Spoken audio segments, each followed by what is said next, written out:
مدام پکار مستار زاد ربا بادشاہ ستاډیر. السلام علیکم مرګرو. نن په دې ویډیو کې زه د درې طریقې ښیم. تاسو ویډیو وګورئ. پیله طریقه چې ده د بارډر د جوړولو ده، کوم چې په ویډیو باندې بارډر راځي، څلور طرف ته په یو بارډر راځي، کلر هم راځي او وایټ هم راځي. نو موږ ته اوس وایټ جوړو، بیا هغه کلر کوو. او بل کوم چې د ډبل سکرین ویډیو جوړیږي، بل د هغې هغه سکرین چې کوم دی هغه به موږ څنګه جوړوو. نو په هغې کې پکس آرټ استعمالوو او دې کې کاین ماسټر استعمالوو. دلته نه به تاسو رنګ چینج کوئ، وایټ به کوئ. دلته نه به پوینټ چې دی دا وړوکی کوئ، هینډ رایټنګ چې تاسو واخلئ، او دلته نه به مربع کوئ. او په سکرین باندې یو فنګر کېږدئ او داسې په دې طریقه به راکاږئ. دومره پورې برابر دی. داسې طریقه باندې به راکاږئ چې تاسو کله دا بیا تاسو کوله وهئ نو چې دا صحیح زاویو ته برابر ورسیږي.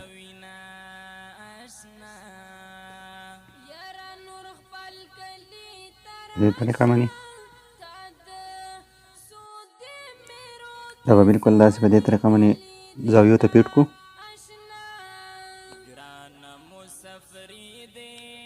داسې په دې طریقه باندې تاسو په هغه باندې فټ کړئ. زه لږ په جلدی فټ کوم چې ویډیو ډېره زیاته اوږده کېږي، چې بالکل داسې پرفیکټ جوړو نو بیا لکه ویډیو ډېره زیاته مخکې اوږده کېږي، په هغه وجه باندې بس په دې طریقه باندې به تاسو وکړئ او کیپچر اینډ سیو به کوئ.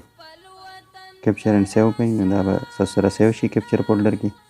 اوس مونږه دا کوم چې کلر جوړیږي دغه کلر هغه جوړو. دلته به هینډ رایټنګ واخلو او دلته نه به په دې پوینټ باندې کلیک کړو چې دا یو ګول پوینټ صرف جوړ شي. که تاسو سیده پوینټ جوړوئ نه هم خیر دی، که دایره جوړوئ هم داسې په دې طریقه باندې ټول کلرونه به واخلئ. صرف د ګرین نه علاوه به نور ټول کلرونه واخلئ. که یا 2-3 کلرونه اخلئ هم څخه مسله نه ده. زه تقریبا 5 کلرونه اخلم، نسبت یلو واخلم. نو د دې نه چې کله بیا بار کلیک کوئ نو دا به داسې سلیکټ راشي، داسې به یې کوئ. دا به داسې را زوم کوئ چې دا فول سکرین ته ورسي او د دې نه به کیپچر سیو کوئ ځان سره چې کیپچر سیو کوئ. دوباره به لاړ شئ، تاسو مونږ چې کومه د بارډر کیپچر اخیستی و هغه به راواخلو. هغه چې راواخلو دا به فول سکرین کړو، داسې به د ویډیو چې کوم څومره جوړو مونږ دا به هغې ته ورسوو. او په دې باندې چې کوم اوس کیپچر مونږ واخیستو د دې کلر دا به دغه کړو. او په دې باندې انیمیشن چې کوم دی انیمیشن په دې باندې د تاوېدو انیمیشن ولګوو. داسې په دې طریقه باندې نو دا چې څومره دا ویډیو چلیږي دا به تاویږي. دا به ځان سره سیو کوئ، داسې طریقه باندې ایکسپورټ به کوئ. دا چې څومره وړئ چې څومره ستاسو سره تاسو غټه سیو کوئ هېڅ خبره نه ده، که غټه یې وړئ. خو زه وړه ځکه سیو کوم چې ټایم ډېر زیات اخلي، نو په دې وجه باندې دا ما وړه سیو کړه. دا به سیو شي ځان سره. په دې باندې اوس موږ ګرین سکرین لګوو، دا به بېرته ډیلیټ کړو. کومه چې موږ اوس سیو کړه ایکسپورټ کې به زموږ سره راسره وي فولډر کې، هغې نه راواخلو، داسې راواخلو او په دې باندې به ګرین سکرین ګرین کلر چې کوم دی دا به دې راواخلو او داسې به بالکل په دې زاویو باندې بالکل فټ ولګوو او بیا دا به د دې ویډیو لینت ته ورسوو. دا به هم سیو کړو، دا به هم ایکسپورټ کړو.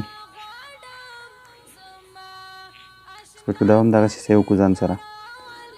او بیا به دا مونږ په اوس دې نه بعد دا په ویډیو باندې یوز کوو، چې دا مونږ په ویډیو باندې به دا مونږ څنګه یوز کوو. دې به یو ویډیو راواخلو. ویډیو چې راواخلو داسې چلېدونکې ویډیو ده. دې له به هم دغه ویډیو راوړو کومه چې مونږ اوس سیو کړه او د دې نه به ګرین ریموو کړو. ګرین چې ریموو کړو دا په دې طریقه باندې چلیږي. دا په دې طریقه باندې جوړیږي. اوس د ډبل سکرین والا جوړو، د هغې لپاره په ایکس لب کولاو، ایکس لب چې کولاو کې پلس نشان باندې به کلیک کړو. دلته نه به ځان کوم دغه چې مونږ را ډاونلوډ کړي یا خپل هم تاسو جوړولی شئ، په دې ایکس لب باندې جوړیږي. دا د ټي وي یو دغه دی دې نه به دا سټینډ کټ کړو دا به داسې پرې فل سکرین باندې کړو دې نه به بل یو تصویر راوړو بل قسم که تاسو سره څه وي داسې په دې طریقه باندې دا به ولې راولو دې نه هم د سټینډ کټ کړو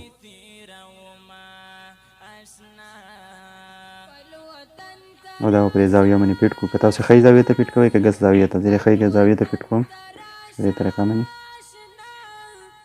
دا به داسې دې زاویو ته فټ کړئ او دې له به د ا خوا ته چې کوم فولډر دی په دې باندې به کلیک کړئ د پرسپیکټیو چې کوم دی په دې باندې به سلیکټ کړئ دا چې سلیکټ کړئ دلته به انیبل کړئ دا چې انیبل کړئ دا به داسې یوسئ داسې یوسئ نو دا به په دې طریقه شي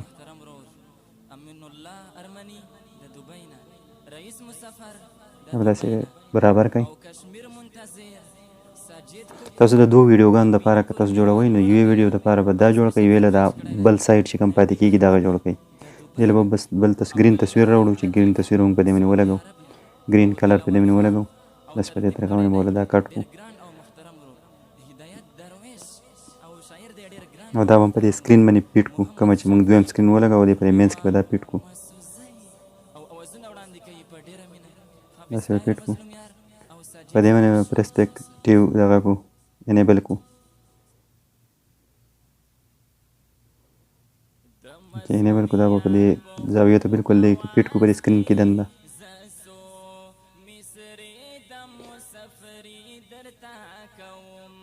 ګرین کلر په دې وجه باندې دغه چې دا ریموو کېږي ډېر په اسانه باندې بل د ځان سره نور کلرونه نه خرابوي دا به داسې بالکل فټ کړئ بره اوکې نشان باندې به کلیک کړئ دا به زموږ سره اوکې شي او بره چې کوم د میمورۍ غوندې کې نشان ښکاري په دې باندې به کلیک کړئ سیو ایز ایمیج به کوئ او ډیفالټ په ځای باندې به دا اولټرا کوئ اولټرا به دا سیو کوئ او سیو ټو ګیلري به کوئ دا چې سیو شي دا اوس په ویډیو مونږ استعمالو چېرې دا په مونږ ویډیو باندې څنګه استعمالو دې ویډیو باندې دا مونږ استعمالو لیر نه به هغه تصویر راولو کوم چې مونږ اوس په سلب کې جوړ کړو دا به فول سکرین کړو فول سکرین یې کړو دا به د ویډیو لینت ته ورسو ویډیو لینت ته چې ورسېږي د دې نه به ګرین ریموو کړو بس په دې طریقه باندې زموږ څه چې زړه کومه ویډیو هغه په دې کې ښکاره شي یا مونږ دې له اوس بله ویډیو راوړو زما څه یو د موبایل جوړه شوې ویډیو ده هغه وله راوړم داسې ویډیو به له واخلئ کلاو کوئ د سکرین ته به بالکل فټ کوئ چې فټ کوئ په دې باندې لیفټ سایډ ته درې ډاټ باندې به کلیک کوئ او سینډ ټو بیک به کوئ دا په دې طریقه شي ویډیو دومره پورې وه بله ویډیو کې به میلاویږو انشاءالله د هغې پورې د الله په امان